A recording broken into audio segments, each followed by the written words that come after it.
सर्वांना नमस्कार. एक छोटीशी गोष्ट आज मी आपणास सांगणार आहे. एक घनदाट जंगल होतं.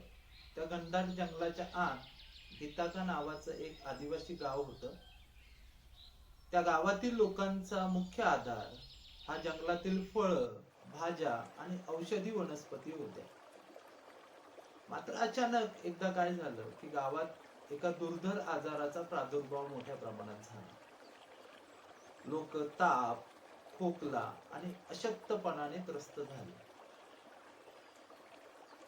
काय करावं या परिस्थितीमध्ये कुणालाही काही सुचत नव्हतं. गावातील किसना काका हा देखील खूप चिंतेत होता. त्याला माहित होते की या परिस्थितीमध्ये बाहेरच्या जगाकडून मदत मिळणे फारच कठीण आहे.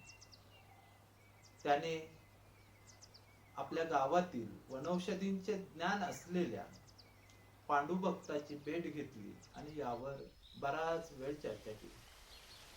त्याने सांगितले की त्या तिकडे बाडगीच्या बाजूला जे जंगल आहे ते आपल्याला या परिस्थितीमध्ये जिवंत ठेवण्यास नक्की मदत करेल आणि तेच आपल्याला या आजारातून बरे करण्यास देखील मदत करेल. पांडुभक्ताचा हा सल्ला ऐकल्यानंतर त्यांनी दोघांनी मिळून त्या जंगलातील झाडांच्या पानांपासून गावकऱ्यांना औषध तयार करायला शिकवलं. गुळवेलचा रस रोगप्रतिकार शक्ती वाढवण्यासाठी दिला गेला. तुळशीचा काढा खोकल्यावर उपयोगी पडला आणि आवळ्याच्या सेवनाने गावकऱ्यांना आवश्यक पोषण मिळालं. हा उपचार सुरू झाला. नित्य नियमाने तो दिला गेला, परंतु यावरच पांडुभगत थांबला नाही. पांडुभक्ताने गावकऱ्यांना योग्य आहार, स्वच्छता आणि शरीर मजबूत ठेवण्यासाठी दररोज सूर्यप्रकाशात वेळ घालवण्याचं महत्त्व देखील सांगितलं. काही आठवड्यात गावातील आजार कमी होऊ लागले आणि लोकांना पुन्हा एकदा ताजेतवाने वाटू लागले. लोक पुन्हा एकदा आपापल्या कामावर जायला लागली.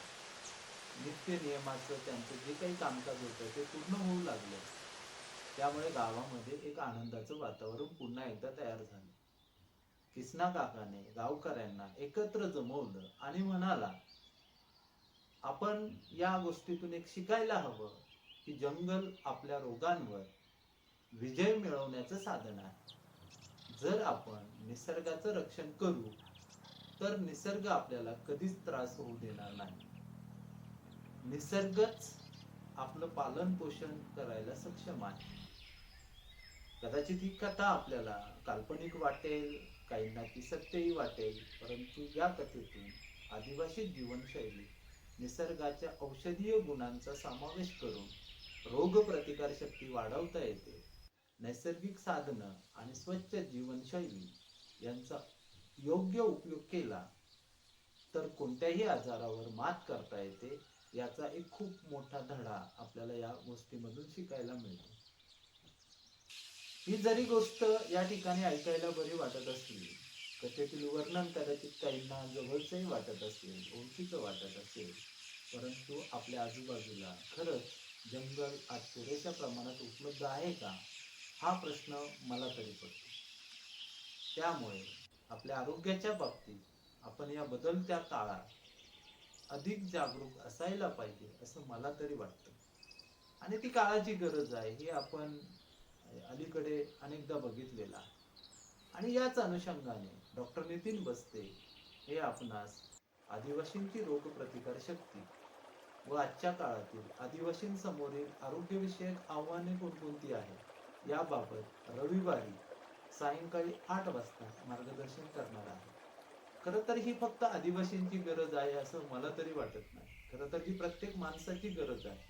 निसर्ग जशी सगळ्यांची गरज आहे तसं आरोग्य ही सगळ्यांची गरज आहे. आणि ही गरज ओळखून आपण डॉक्टर नितीन बस्ते यांच्यासोबत या ठिकाणी जो काही संवाद साधणार आहोत तो संवाद सगळ्यांच्यासाठीच आपलं आरोग्य कसं जपलं पाहिजे यासाठी मार्गदर्शक ठरणार आहे. आणि म्हणून मी सर्वांना विनंती करतो की आपण या ऑनलाईन वेबिनारमध्ये सर्वांनी सर्वांनी उपस्थित राहावं. धन्यवाद. जय आदिवासी.